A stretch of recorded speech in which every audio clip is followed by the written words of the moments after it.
สถานทูตญี่ปุ่นประจำลาวจัดงานเลี้ยงทรงนักศึกษาที่ได้หับทุนไปศึกษาที่ประเทศญี่ปุ่นจำนวน 12 คนที่ได้หับทุนการศึกษามีระดับปริญญาโท ปริญญาเอก ระดับสั้นสูงหลักสูตรเทคโนโลยีและสั้นสูงทั่วไป โดยงานเลี้ยงทรงจัดขึ้นในวันที่20 มีนา 2025 โดยมีทานห้องศาสตราจารย์ปริญญาเอกพุทธสิมลาวงศ์รัฐมนตรีกระทรวงศึกษาธิการและกีฬาประธานสมาคมมิตรภาพลาวญี่ปุ่น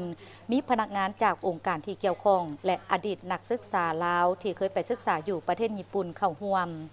ในปีนี้มีนักศึกษาจากลาวจำนวน 12 คนที่ได้รับทุนการศึกษาระดับปริญญาโท ปริญญาเอกระดับสั้นสูงหลักสูตรเทคโนโลยีและสั้นสูงทั่วไปโอกาสนี้ทานโคอิซึมิ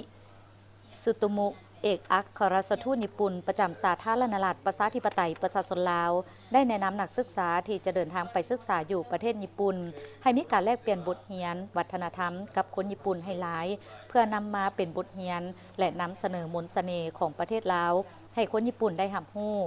พร้อมกันนี้ท่านทูตก็ยังได้แสดงความหวังว่านักศึกษาลาวจะได้รับประสบการณ์ความรู้ทักษะที่ล้ำค่าอยู่ประเทศญี่ปุ่นและนำมาหมุนไส้ให้เกิดประโยชน์ประกอบส่วนในการพัฒนาประเทศชาติและภาคพื้นในอนาคตโอกาสเดียวกันนี้นางมินูภักดีอายุ24ปีที่ได้รับทุนการศึกษาไปศึกษาต่อระดับปริญญาโทอยู่ญี่ปุ่นก็ได้ตั้งหน้าให้นักศึกษาลาวมีคำเห็นแสดงความขอบใจมายังรัฐบาลญี่ปุ่นที่ได้ให้ทุนการศึกษาในครั้งนี้และยืนยันว่าจะตั้งหน้าศึกษาค้นคว้าหำเฮียนให้ดีและประสบผลสำเร็จ